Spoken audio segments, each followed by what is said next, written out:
Olá, querido irmão, querida irmã. Nós estamos começando mais um culto online da Igreja Batista Vida Nova e estamos nesse momento que é um momento de adoração. Nós vamos louvar a Deus por meio de Jesus Cristo, vamos louvar a Deus com toda a nossa dedicação. Volte a sua mente, volte o seu coração, suas emoções, sua atenção, tudo para o louvor de Deus agora, porque nós não somos inimigos de Deus, mas nós somos reconciliados com Ele, nós somos trazidos das trevas para a sua maravilhosa luz, do império das trevas para o reino do Filho do seu amor, um reino de amor no qual nós somos perdoados. É isso que está escrito lá em Colossenses capítulo 1, olha o que fala lá a partir do versículo 13, pois Ele nos resgatou do domínio das trevas e nos transportou para o reino do seu Filho amado, em quem temos a redenção, a saber, o perdão dos pecados. Ele é a imagem do Deus invisível, o primogênito de toda a criação, pois nele foram criadas todas as coisas, nos céus e na terra, as visíveis e as invisíveis, sejam tronos ou soberanias, poderes ou autoridades. Todas as coisas foram criadas por Ele e para Ele. Ele é antes de todas as coisas e nele tudo subsiste. Ele é a cabeça do corpo que é a igreja, é o princípio e o primogênito de todos os mortos, para quem tudo tem a supremacia, pois foi do agrado de Deus que nele habitasse toda a plenitude e por meio dele reconciliasse consigo todas as coisas, tanto as que estão na terra quanto as que estão no céu, estabelecendo a paz pelo seu sangue derramado na cruz. Antes vocês estavam separados de Deus e em suas mentes eram inimigos por causa do mau procedimento de vocês. Mas agora ele os reconciliou pelo corpo físico de Cristo, mediante a morte, para apresentá-los diante dele santos, inculpáveis e livres de qualquer acusação. Glória a Deus por isso, vamos louvá-los, vamos louvar ao nosso Deus, vamos louvar a Jesus Cristo que nos trouxe paz e que é o príncipe da paz.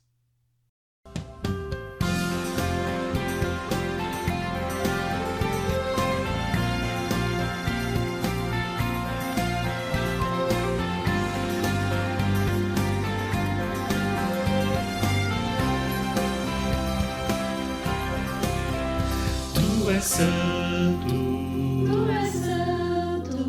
poderoso, tu és digno, de adoração, eu te sigo, eu te ouço, para sempre. Te amarei, eu canto e adoro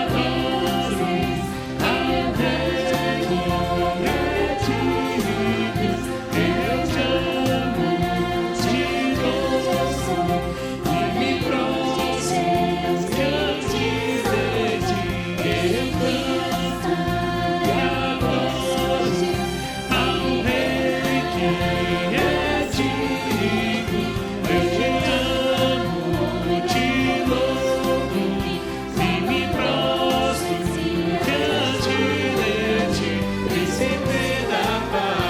Eu canto e adoro ao Rei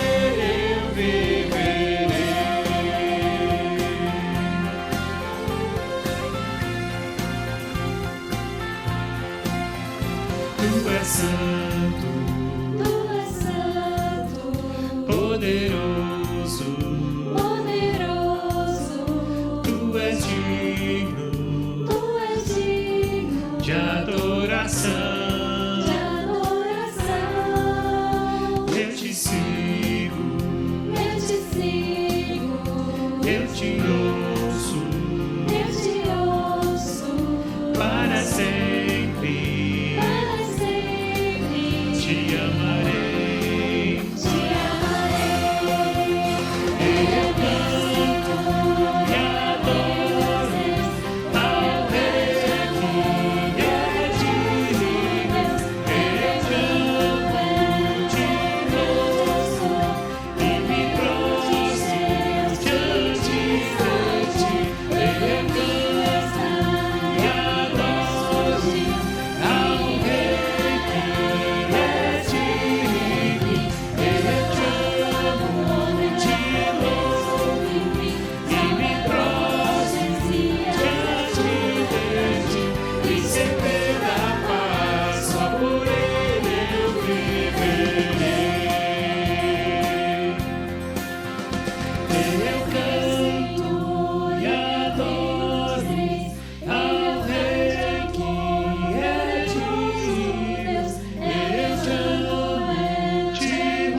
Nesse momento nós vamos fazer a nossa oração, nosso momento de oração. Ore aí no seu lar, ore na sua casa.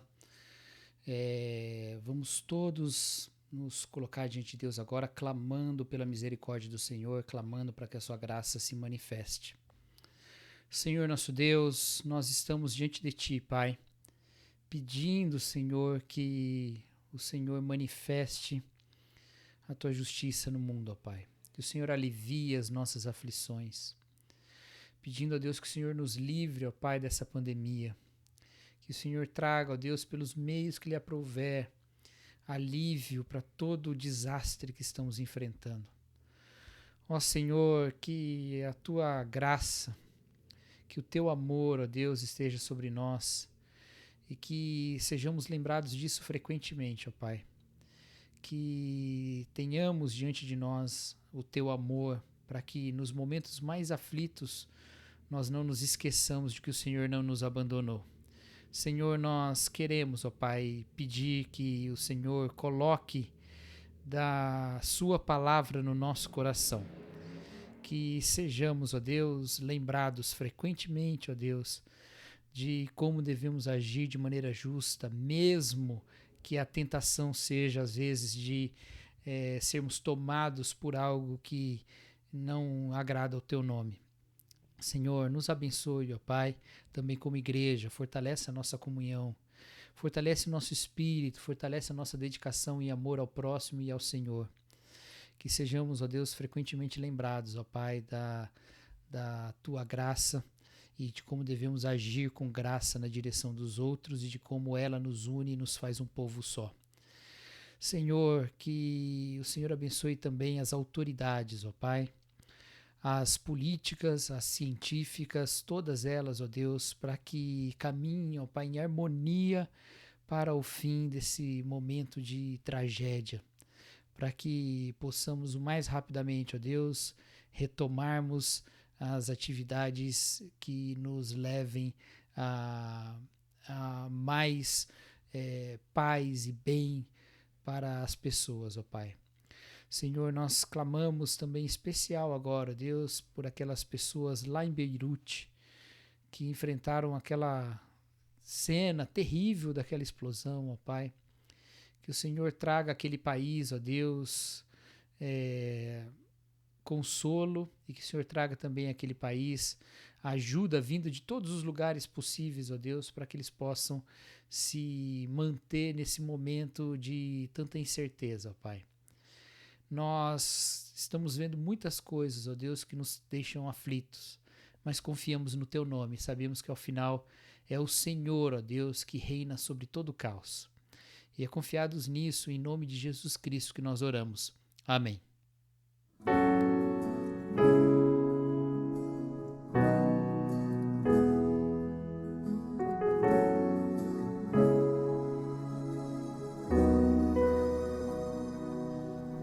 Se o sol chegou e a noite chegar, Tu és quem me guia. Se a tempestade me alcançar, Tu és meu abrigo.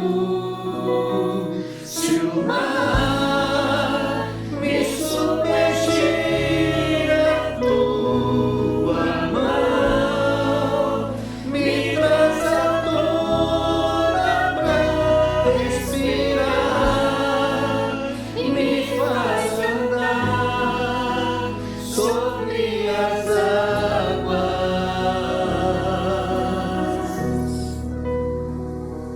Tu és o Deus da minha salvação, és o meu dono, minha paixão, minha canção e o meu louvor.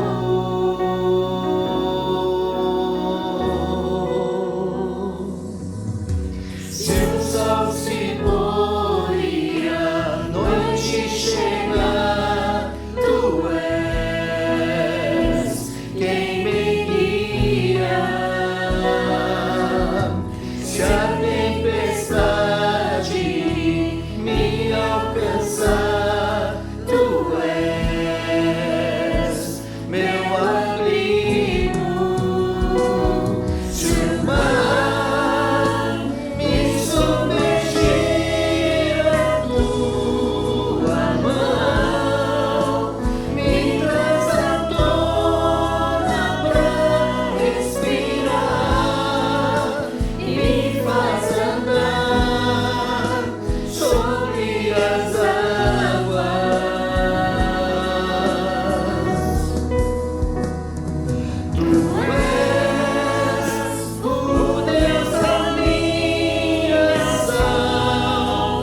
Nós estamos estudando o livro de Daniel na perspectiva do reino no exílio, né? Tentando entender o que a palavra de Deus pode nos ensinar sobre uma vida exilada, uma vida distante do reino, não é? Nós somos súditos do reino de Deus, mas vivemos num momento de exílio, porque vivemos debaixo dos poderes tantos do mundo. E também vivemos, de certa forma, exilados nesse momento de pandemia das nossas práticas litúrgicas, das nossas cerimônias. E então a reflexão no livro de Daniel tem nos trazido algum alento nesse momento. E chegamos no capítulo 8 de Daniel, mais um capítulo de visões de Daniel. Nós tivemos um capítulo de uma visão de Daniel no capítulo 7 e agora o capítulo 8, a segunda visão de Daniel. Lembrando que antes a gente tem vários sonhos acontecendo e geralmente são os reis que sonham ou são os reis que presenciam as manifestações divinas e Daniel só interpreta. Mas a partir do capítulo 7, Daniel está tendo essas visões e está trazendo a interpretação e escrevendo, e nós estamos recebendo-a aqui. E o capítulo 8 vai falar então dessa segunda visão da época do reino do rei Belsazar. A primeira, lá no capítulo 7, também era do mesmo rei, e agora no capítulo 8. E Daniel tem essa visão, e é uma visão estranha também, é uma visão futura também, como era a outra. E veja só que coisa estranha, ele vê um carneiro que tinha 2 chifres e que andava por toda a terra e ninguém podia deter, ele fazia o que ele queria. E aí surge um bode que não tem, que tem um chifre no meio dos olhos e que não toca o chão, que se movimenta sem tocar o chão por toda a terra também. E esse bode vai na direção do carneiro e vence o carneiro e o derruba e se impõe sobre ele e o pisoteia. E aí depois Daniel vê que aquele chifre poderoso que o bode tinha foi quebrado e surgiram mais 4 chifres. E de um desses 4 chifres surge mais um chifre e que se coloca e aumenta e se põe como sendo muito poderoso e chega a desafiar até o próprio exército do céu. E é uma coisa tão estranha, não é? Essa ideia, e chifres de novo aparecendo, né? E animais que se assemelham com os animais da terra, mas que tem um jeito diferente, né? Tem algum aspecto que é diferente daquilo que a gente está acostumado, um bode com chifre no meio dos olhos, né? Como é que depois o chifre quebra e surge mais 4 na direção dos 4 ventos.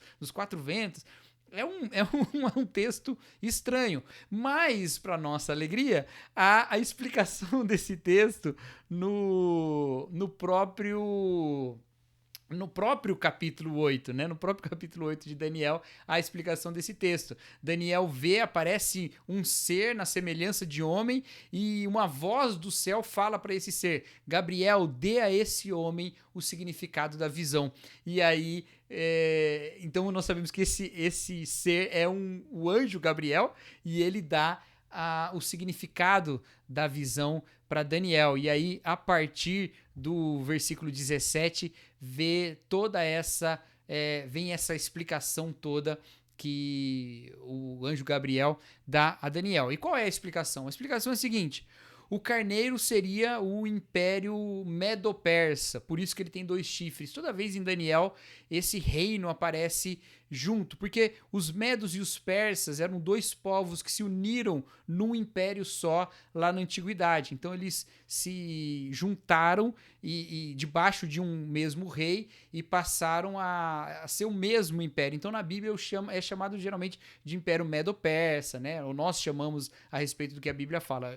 Ou mesmo lá na visão de Belsazar diz que o reino seria dado aos medos e os persas por causa disso. Então o carneiro tem 2 chifres, lembrando que chifre sempre é um símbolo de poder, então tem 2 chifres porque são esses 2 reinos juntos, os medos e os persas. E aí o bode que surge seria o Império Grego, né, que na verdade é chamado da Grécia aqui, mas é por causa dos macedônios que dominaram a Grécia e tiveram a cultura grega toda neles, né? Eles absorveram a cultura grega e espalharam e cresceram muito sob o reino de Alexandre o Grande. O texto não fala sobre isso, né? É o nome do imperador, mas diz lá no versículo 21, o bode peludo é o rei da Grécia, o grande chifre entre os seus olhos é o primeiro rei. E o primeiro rei seria esse, então, Alexandre o Grande, que é o que se espalha aí, é o que vai vencer os persas e que venceu os persas depois desse período. Isso aconteceu mesmo na história. O Império Macedônico se expandiu,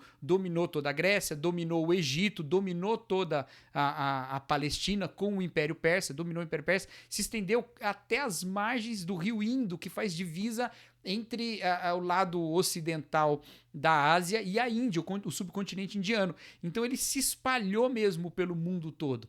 E é esse que é o símbolo desse bode. E esse chifre maior seria o próprio Alexandre o Grande, o próprio imperador expansionista dos macedônios. E aí depois, então, no lugar do chifre, surgiram mais 4 chifres, que seria os 4 reinos, falar no versículo 22, são 4 reinos que surgiram depois daquele rei, porque quando Alexandre morre, o seu reino é dividido também, né? Surgiram esses 4 chifres, são os 4 reinos, e aí surge de um desses reinos um rei. E aí a gente tem dificuldade de entender de quem que ele está falando, mas é quase certo que ele está falando de um dos reis que assumem um desses reinos que saem do Império Macedônico, que é o rei Antíoco Epifânio, o Antíoco IV, que é o que vai liderar, o que vai reinar sobre a província ali, que é o reino ali que vai dominar a Palestina nesse momento. É ele que vai tomar uma série de decisões que são decisões de sacrilégio, de blasfêmia, ao ponto que muitos vão interpretar o livro de Daniel como sendo um livro que está todo falando desse rei, mesmo quando fala de Nabucodonosor, mesmo quando fala de Belsassar e fala de como eles se colocam acima de Deus, eles estão apontando naqueles reis antigos os pecados que o Antíoco Epifânio cometeu, o Antíoco IV cometeu na época que estava dominando sobre a Palestina. Seria essa profecia sobre ele. Por quê? Porque ele vai ser blasfemo e sacrílego, como foi o rei Belsassar. Ele entra no templo de Deus e ele sacrifica um porco lá dentro, que é um animal considerado impuro pela lei mosaica. E ele sacrifica um porco, espalha o sangue do porco pelo Santíssimo, né? Pelo Santo dos Santos.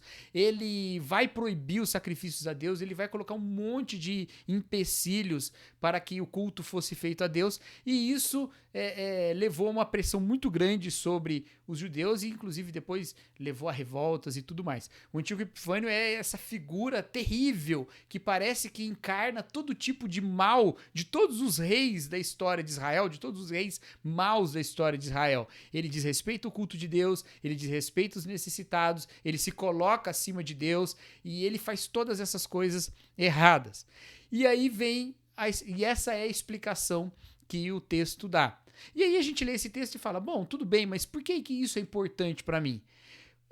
Essa história do Antíoco Epifânio não é citada no Antigo Testamento, como sendo um dos fatos do Antigo Testamento. Essa história também ela não está no Novo Testamento, porque quando Jesus nasce, já são os romanos que estão dominando, já não tem mais o domínio dos macedônios. Então, por que essa história é importante para nós? Ela está falando de uma coisa meio perdida no período interbíblico aí, que para nós não importa muito, uma profecia que já foi realizada naquela época.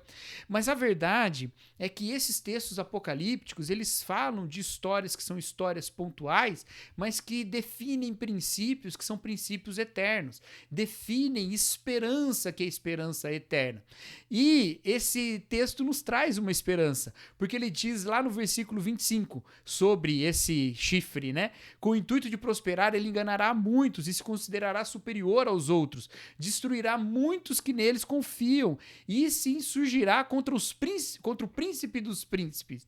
Apesar disso, ele será destruído, mas não por poder dos homens. E essa é a esperança. Reis e poderosos como Antíoco Epifânio, eles surgem o tempo todo. O tempo todo o mundo é dominado por impérios, o mundo é dominado por poderes, e sempre foi assim e sempre será. E quando um império está se levantando, outro império se levanta e derruba aquele. E a gente vê esse padrão acontecendo na escritura toda. E isso vem desde lá de Babel. Lembra a história da Torre de Babel, lá em Gênesis 11? Eles começam a construir a torre e eles falam, vamos fazer a torre para nós não nos espalharmos pela terra e não houver nenhum limite do que a gente pode fazer. E algumas pessoas leem o texto da Torre de Babel e falam assim, olha, esse texto da Torre de Babel, ele está falando sobre o problema da gente querer chegar a Deus pelas nossas próprias obras. E então isso é que é o pecado. Mas não é exatamente isso lá. Quando Deus fala sobre o problema da Torre de Babel, ele diz assim: veja, o povo é um só, em breve não haverá limites para o que eles podem fazer. A ideia era, esses homens estão constituindo um reino para si, no qual eles vão agir com todo tipo de maldade, com todo tipo de injustiça, e não haverá ninguém para vencê-los, porque eles vão acumular todo o poder da terra. Então Deus intervém e divide os homens em vários povos, para que quando um reino comete muita injustiça e chega até encher o cálice da ira de Deus, uma figura bíblica bem frequente, quando eles chegam nesse ponto, Deus levanta um outro reino. E esse outro reino também é injusto, também é mau, mas ele vai botar limite na maldade do primeiro reino, de modo que as disputas entre os povos fazem com que haja uma certa limitação do mal. É assim que o Antigo Testamento funciona.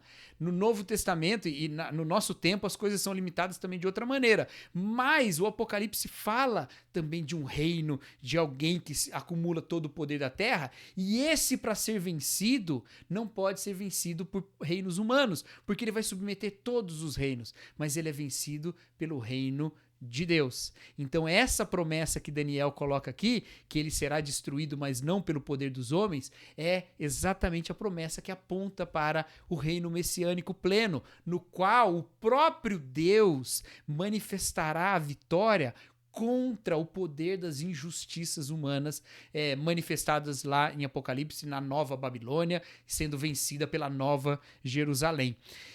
E isso deveria nos trazer esperança, e de fato nos traz, mas isso também nos traz uma mensagem um tanto quanto amarga, é um texto agridoce, porque ele termina no versículo 27 dizendo: eu, Daniel, fiquei exausto e doente por vários dias. Depois levantei-me e voltei a cuidar dos negócios do rei, fiquei assustado com a visão, estava além da compreensão. Porque veja só, como é que Daniel estava? Ele estava dentro do Império Persa, ele estava numa posição de servir ao rei, ele estava lá ainda que lamentando, né, porque em nenhum momento parece que ele está feliz de estar distante de Jerusalém, mas ele está lá, está numa situação até que privilegiada de certa forma, e ele está ansiando pela volta e pela restituição da ordem toda, mas aí ele lá nessa situação de exílio, já numa situação de alguma tristeza, ele recebe uma mensagem de Deus, e essa mensagem não é uma mensagem boa. A mensagem é: olha, virá um outro império. Esse império destruirá o Império Persa. E depois, dentro desse império, surgirão reinos. E dentro de um desses reinos surgirá uma pessoa que vai destruir de novo e trazer muita dor e muita destruição sobre o culto. Vocês estão longe do culto. E vocês vão voltar ao templo. Mas ainda assim tem coisas ruins para acontecer. É amargo ouvir isso. E é um pouco amargo nós também, na situação em que nós estamos, receber algumas más notícias. Nós estamos numa situação de exílio, numa situação de exceção, numa situação tão difícil. Pessoalmente, para mim, tem sido muito doloroso estar distante dos irmãos e não estarmos reunidos. Tem sido triste. E eu anseio com todo o meu coração do dia que nós voltaremos a estar juntos e congregar. Mas algumas coisas que mostram que esse tempo talvez não seja tão para já. O capítulo 9 de Daniel também fala sobre isso, a gente vai falar sobre isso no domingo que vem. Talvez esse tempo não seja tão para já. Talvez quando voltarmos teremos ainda algumas limitações, não vamos poder fazer o culto com toda a nossa congregação ao mesmo tempo, talvez teremos que adaptar algumas coisas, talvez teremos inclusive que ir para tempos de abertura e de fechamento, e tem um monte de notícias, algumas boas, algumas ruins, mas o que a Bíblia nos ensina é que é melhor nós nos apegarmos à verdade, sendo boa ou ruim, do que ficarmos iludidos com mentiras. E a gente aprende isso de Daniel. Daniel chega a ficar exausto, doente, triste, assustado com a visão, mas ele levanta e vai viver a vida. Ele levanta e vai fazer o que ele deve fazer e vai agir para o bem do lugar onde ele está. A mesma coisa, o mesmo sentimento toca o nosso coração. Mas também esse texto é um texto que nos traz esperança. Porque a vida humana ela é sempre assim. A ilusão é nós acharmos que em algum momento nós teremos paz perfeita, construída pelas mãos humanas nesse mundo. Nós não teremos. Nós teremos dificuldades, nós teremos aflições, nós teremos problemas sempre, sempre. Mesmo quando forem restauradas as coisas, mesmo quando nossos sonhos se concretizarem, mesmo quando nós olharmos para alguma coisa que a gente quer muito e aquilo se manifestar, mesmo ali haverá aquele amargor da vida, do mundo, do pecado. Sempre haverá alguma tristeza, sempre haverá. Mas há uma esperança de que uma vitória, paz e plenitude total se manifestarão e ela não será feita pelo poder humano. Ela será feita, mas não pelo poder dos homens. Diz lá o final do versículo 25, ele será destruído, mas não pelo poder dos homens. Significa que nós temos uma esperança de um encontro real com Cristo, no qual nós seremos tomados pela plenitude da Nova Jerusalém, seremos tomados pela plenitude da presença de Deus, e é essa esperança que nos deve mover. Nós não somos apegados aos benefícios dessa terra, ainda que eles existam, mas nós somos movidos pelos benefícios e pela esperança da pátria celestial. Então a gente caminha nessa direção. Daniel ansiava pelo retorno a Jerusalém. Nós ansiamos pelo fim dessa pandemia, mas quando ela passar haverá outros problemas ainda, haverá outras injustiças, haverá outros poderes e outros chifres se levantando contra Deus. Mas um dia o Cordeiro manifestará a vitória e nós com ele também seremos vitoriosos.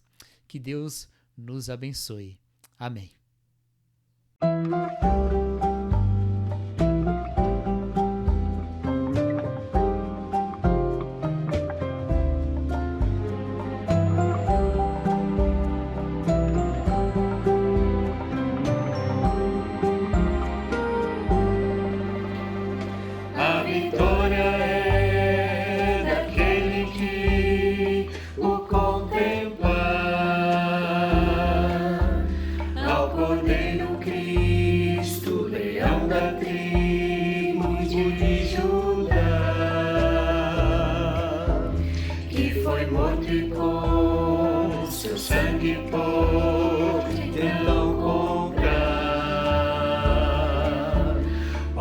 Que com ele sobre a terra vão reinar.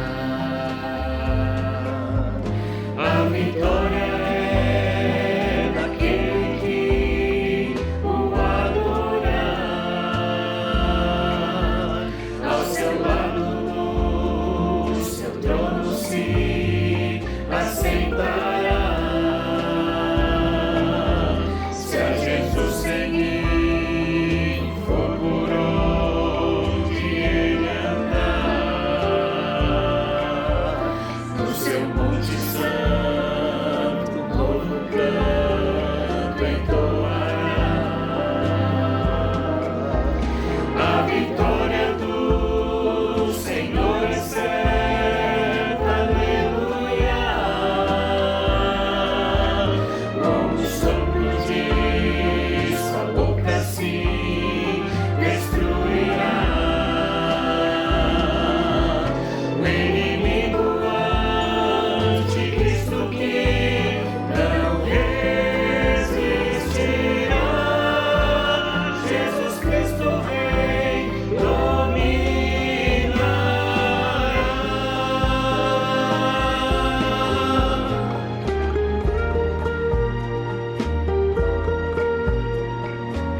Nós não podemos terminar esse culto sem falarmos sobre o Dia dos Pais. Hoje é Dia dos Pais, não é? E quero desejar um feliz Dia dos Pais a todos os pais que estão nos assistindo. Quero desejar a todos os filhos também que tenham um bom tempo com seus pais, que tenham um dia de celebração nesse resto de dia, não é? E também aqueles que têm saudade dos seus pais nesse momento, que possam também agora, nesse momento, ter um período de reflexão e ter um período também de pensar em como a saudade, a distância, às vezes nos marca, mas também nos traz lições. E eu queria deixar uma reflexão para os pais aqui antes de nós encerrarmos esse nosso culto. Você já reparou que nos 10 mandamentos existe uma palavra, um mandamento específico sobre como ser filho? Né? Os 10 mandamentos têm um mandamento específico sobre como ser filho. Ele diz: honrai o pai e a mãe para que se prolongue seus dias na terra que o Senhor Deus te dê. E esse mandamento é interessante, porque não existe um mandamento nos 10 mandamentos para os pais, existe um mandamento para os filhos. Por que existe um mandamento para os filhos? Porque a ideia do povo de Deus era que pais fossem passando a aliança, fossem passando o entendimento e o cumprimento da vontade de Deus para os seus filhos. E então era necessário que os filhos entendessem que obedecer e ouvir seus pais era uma forma de ser fiel a Deus, porque os pais tinham responsabilidade de comunicar o que vinha de Deus e os filhos tinham responsabilidade de receber o que tinha de Deus. E Deus agia e continua agindo nessa criação, entende? Então, há um mandamento específico para os filhos, mas qual o mandamento para os pais? Todos os outros são para os pais, para que eles passem isso para os filhos. Muitas vezes nós colocamos a educação cristã como sendo uma tarefa da mãe.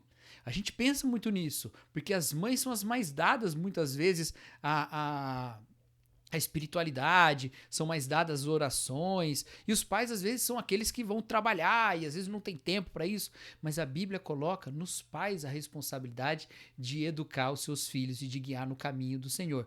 E como é que eles fazem isso? Para isso a gente tem que entender o que a lei pretende, o que a lei queria lá no Antigo Testamento. E aí a gente vai para o mandamento mais importante do Antigo Testamento, que é aquele que está em Deuteronômio capítulo 6.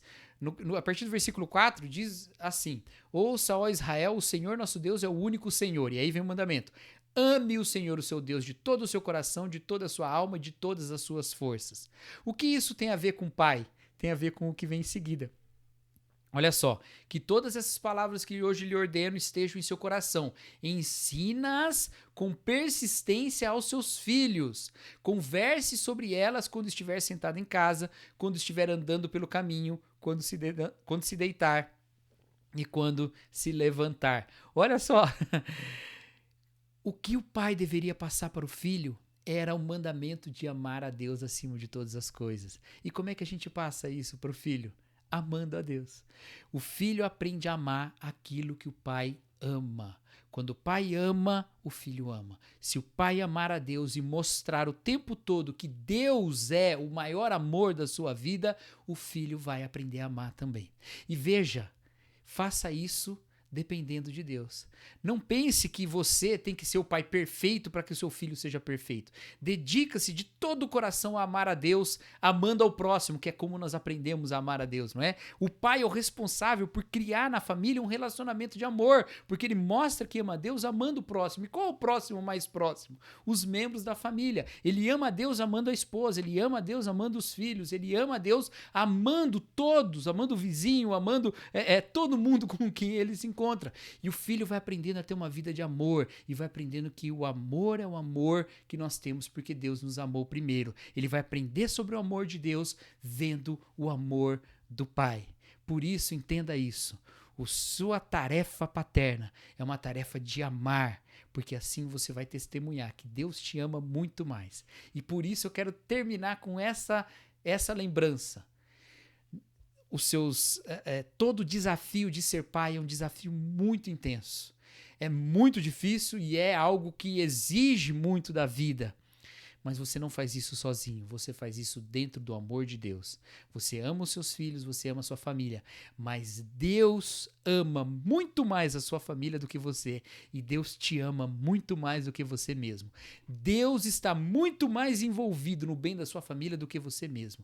Então descansa no amor de Deus e ame a Deus e ao próximo diante dos seus filhos.